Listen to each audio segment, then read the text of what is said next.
Hello everyone, Radhe Radhe, good morning. मैं रिम्पी गौतम आप सभी का स्वागत करती हूँ फिर से एक नई वीडियो में।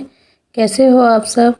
तो मैं काट रही हूँ ब्लाउज और आज मैं बताऊँगी आप सबको कि ब्लाउज में फिनिशिंग कैसे लाएं, क्योंकि जो बहनें मेरी स्टार्टिंग में सिलाई करती हैं उनकी सिलाई में फिनिशिंग नहीं आती है और वो यही सोचती रह जाती हैं कि कैसे हम फिनिशिंग लाएँ। तो आज मैं बताऊँगी, ब्लॉग में बने रहना और ब्लॉग को फुल वॉच करना। आप अगर ब्लॉग को स्किप करके देखोगे तो जो मैं टिप्स बताऊंगी वो आप मिस कर दोगे। तो आज मैं कट रही हूँ अस्तर वाले ब्लाउज की कटिंग और इस तरीके से कटिंग करती हूँ। तो सबसे पहले तो आपको फिनिशिंग लाने के लिए और आपका मन भी नहीं लगता है तो आप दो तरीके अपनाइए, मैं बताऊंगी आपको। सबसे पहले तो आपकी कैंची में भी धार अच्छी होनी चाहिए और आपकी कटिंग अच्छी होगी ना तो आपकी सिलाई में फिनिशिंग अपने आप आएगी। कटिंग आप अच्छे तरीके से करिए, क्योंकि काफ़ी बहन होती हैं कटिंग नहीं हो पाती है, उनकी आड़ी टेढ़ी हो जाती है। क्योंकि कैंची को भी धार लगवाना ज़रूरी है, क्योंकि हम कोई भी काम किसी से करते हैं तो वो चलती है चीज़ तो बेकार होती रहती है, तो उसका भी आपको ध्यान रखना है। कैंची पे भी आपको अच्छे से धार लगवाते रहना है और उसमें मशीन में भी आपको तेल डाल लेना है अच्छे से। अगर आप सिलाई करने बैठ रहे हो उससे आप पहले ही तेल डाल दो, ये नहीं आप जब भी मशीन पे बैठोगे तभी तेल डालोगे, उसमें पहले ही आपको तेल डाल के रखना है। क्योंकि जब हम सिलाई करने बैठते हैं उस टाइम आप तेल डालोगे तो कस्टमर के कपड़े पे लग जाएगा और फिर उनका कपड़ा बेकार हो जाएगा। तो इस तरीके से आपको पहले ही तेल डाल के रखना है। जब आपको कटिंग करनी है उससे पहले ही आपको तेल डाल देना है। तो ये ब्लाउज मैं काट रही हूँ, ये मुझे आज ही शाम को देना है और मैं बैठी थी इसे कटिंग करने 3 बजे, क्योंकि मैं कहीं गई थी। वहाँ से आने के बाद ये ब्लाउज मुझे देना था और मैं अपनी मशीन को मैंने कल ही साफ़ कर दिया था, खोल के तेल डाल दिया था उसमें। तो मैं अपनी मशीन का और अपनी कैंची का, दोनों चीज़ों का मैं बहुत ध्यान रखती हूँ। कैंची पे भी धार लगवा के रखती हूँ और मशीन को भी साफ़ सुथरा करके रखते हैं। जब हम कैंची हमारी सही नहीं चलेगी तो उससे कटिंग भी आड़ी टेढ़ी होगी, तो उससे हमारे कस्टमर भी बेकार होंगे। क्योंकि जिसके भी हम कपड़े सिलेंगे वो जाके किसी और को बताएंगे कि उन्होंने हमारा ऐसा ब्लाउज सिलाया, अच्छा नहीं सिला, तो हमारे कस्टमर हमारे पास आना बिल्कुल बंद कर देंगे। तो मैं आज कौन सी ट्रिप अपनाऊंगी आपको और आपका मन भी लगेगा, क्योंकि काफ़ी बहनों का ये कमेंट होता है कि हम सिलाई करने बैठते हैं हमारा मन नहीं लगता काम करने में। तो आपको, अगर आपको कोई भी काम करना है तो आपके घर में टीवी है, टीवी नहीं है तो फ़ोन है, तो उसमें आप गाना लगा लीजिए। भगवान के गाने सुनने हैं या आपको कोई भी, आपको फिल्मी गाने सुन रहे हैं जो आपको पसंद हो। मुझे तो खाटू श्याम के गाने बहुत पसंद होते हैं। तो मेरा जब मन नहीं लगता है, क्योंकि कभी कभी क्या होता है इधर उधर की बातों में हमारा ध्यान जाता है, टेंशन हो जाती है। तो अगर उस पे से आपको ध्यान हटाना है तो आपके घर में टीवी है तो टीवी में गाने लगा लीजिए और गाने लगा के आप काम करोगे ना तो आपका ध्यान, जो किसी ने आपसे कुछ बोला है या आपके घर में कोई इशू है तो उसमें आपका दिमाग जाएगा ही नहीं, गानों में दिमाग रहेगा और आपका काम भी बहुत जल्दी होगा। तो मैं इसी तरीके से अपना काम करती हूँ। जब मुझे सिलाई बहुत जल्दी करनी होती है तो मुझे बस टीवी में गाने लगा लेती हूँ और बैठ जाती हूँ मशीन पे। तो ये ब्लाउज़ मैंने अभी कटिंग करा था और ये ब्लाउज़ मैंने सिर्फ 1 घंटा मुझे लगा था, कटिंग भी और स्टिचिंग करके, तुरपाई करके मुझे देना था ये। तो मैं बहुत स्पीड से, और मैं एक बार इस ब्लाउज़ पे बैठ गई थी ना सिलने, तो उसके बाद मैं उठी नहीं थी। ब्लाउज़ सिलने के बाद, तुरपाई करने के बाद ही मैं उठी थी, क्योंकि ये मुझे ब्लाउज़ देना था और ये ब्लाउज़ तो आ गया था पहले ही, लेकिन मेरी तबीयत ख़राब थी उस वजह से मैंने दे नहीं पाया। तो अगर आपको फिनिशिंग लानी है तो आपको सबसे पहले अपनी कैंची, बताया मैंने, कैंची को सही रखिए। क्योंकि मैंने देखा है काफ़ी कस्टमर इसी वजह से नहीं आते हैं, क्योंकि हमारी सिलाई भी अच्छी नहीं आती है। जब हम सिलाई करते हैं तो हमारी मशीन में नीचे की साइड धागा फंसने लगता है, तो वो कपड़े के ऊपर उलझे उलझे से धागे आ जाते हैं, तो उससे कस्टमर बोलते हैं ये फिनिशिंग नहीं आ रही, अच्छी फिनिशिंग नहीं है। तो उसका भी ध्यान रखना पड़ता है। तो कस्टमर भी हमारे तरीके से ही बनाए जाते हैं जब हम उनका काम अच्छा करते हैं। तो मेरे एक पुराने कस्टमर हैं, ये उनकी चाची के ब्लाउज हैं और ये यहाँ से नहीं आए, काफ़ी दूर से आए हुए हैं, उनके मायके से मेरे कस्टमर हैं जो। तो उनकी चाची के ब्लाउज हैं ये, और एक और सूट भी है उनका, वो भी मुझे सिलना है, तो वो भी उनका सिलना है मुझे। तो जब मैं अच्छा काम करती हूँ लोग देखते हैं तभी तो मेरे पास आते हैं, फिनिशिंग से काम करती हूँ। तो मैंने उनकी दीदी के ब्लाउज़ सिले थे, तो उन्होंने अपने भाई की शादी में पहने थे ना, तो उनकी चाची कहने लगी आपने कहाँ पे सिलवाए बेटा ये, कि मेरे यहाँ पे एक हैं सिस्टर वो सिलती हैं, तो उन्होंने बोला मेरे भी ब्लाउज़ सिलवा देना। तो ये उनकी चाची की बेटी के ब्लाउज़ हैं, उनकी शादी है तो उनके ब्लाउज हैं ये, और वो बहुत छोटे गले पहनते हैं, उधर के हैं उत्तराखंड के, तो वो लोग छोटे गले पहनते हैं। उन्होंने बहुत छोटा गला बनवाया, मुझे तो इसे बनाने में भी बहुत अजीब लग रहा था, लेकिन उन्हें बहुत पसंद आया और मेरी फिनिशिंग इतनी ज़्यादा पसंद आई उनको, कह रहे थे बहुत अच्छी फिनिशिंग है ब्लाउज में। और इस ब्लाउज को ना मैंने 1 घंटे में सिल के रख दिया था, क्योंकि मुझे देना था और एक इनका पैंट वाला सूट भी बनाना था, तो मैं उसकी भी रात को ही कटिंग करके रखूँगी, क्योंकि सारे काम करने हैं मुझे। और आज मैं कहीं चली गई थी, उसकी वजह से मेरा काम नहीं हो पाया। तो आप इसी तरीके से काम करिए। तो मैं इस तरीके से ही गले बना रही थी इसमें, और ये बनारसी साड़ी का वो था ब्लाउज, और बहुत अच्छा लगता है ये कपड़ा, सिलने में भी बहुत अच्छा लगता है।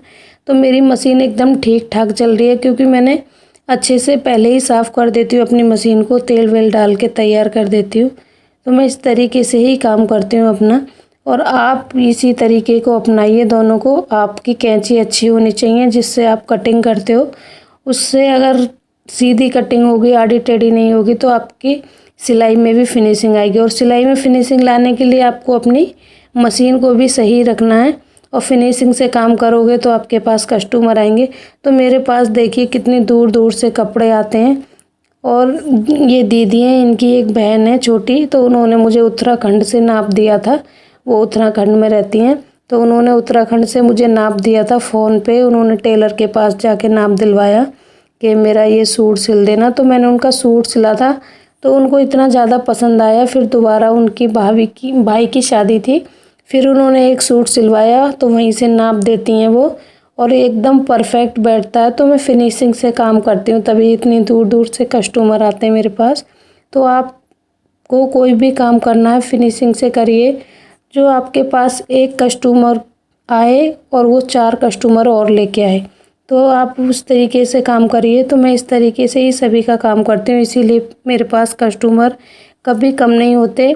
और जिनकी जो दीदी हैं मेरी एक, उन्हीं के बहुत कपड़े आते हैं रिश्तेदारों के, उनकी चाची के कपड़े हैं ये, और उनकी भाभी के कपड़े भी आते हैं मेरे पास। तो आपको फ़िटिंग का भी ध्यान देना है, उनकी फ़िटिंग भी अच्छी आनी चाहिए, क्योंकि पहले मेरे भी साथ ऐसा ही होता था कि जब मैं स्टार्टिंग में सिलाई करनी शुरू करी थी, तो उस टाइम मेरी सिलाई में इतनी फिनिशिंग नहीं थी। और जो मैं ब्लाउज 1 घंटे में सिल देती हूँ, उसमें कम से कम मुझे पूरा दिन भी लग जाता था स्टार्टिंग में। फिर उसके बाद मैं 2 घंटे में भी सिलने लगी, 3 घंटे भी लग जाते थे, लेकिन अब तो मुझे सिर्फ 1 घंटा लगता है अस्तर वाला ब्लाउज सिलने में। और जो बगैर अस्तर का ब्लाउज होता है उसे मैं 20 से 25 मिनट में सिल देती हूँ। तो धीरे धीरे हमारी सिलाई में फिनिशिंग आती है। कोई भी काम जब हम स्टार्ट करते हैं ना, तो हम एकदम से नहीं कर पाते, तो अब तो मैं 1 घंटे में सिल देती हूँ। और आपको स्टार्टिंग में इस चीज़ का भी ध्यान रखना है कि आपकी तुरपाई भी अच्छी होनी चाहिए। चाहे आपको 1 घंटे की जगह 2 घंटे लग जाएं, 3 घंटे लग जाएं, लेकिन कस्टमर का काम और अपने कपड़े भी सिलोगे आप तो फिनिशिंग से सिलिए। जब आप फिनिशिंग से सिलोगे ना, तो आपके कस्टमर दौड़ के आएंगे आपके पास।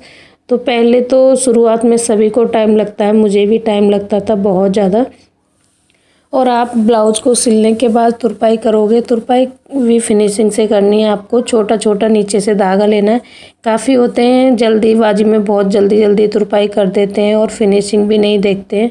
तो काफ़ी कस्टमर हर चीज़ को नोटिस करते हैं कि इन्होंने हमारी तुरपाई सही करी है या नहीं करी।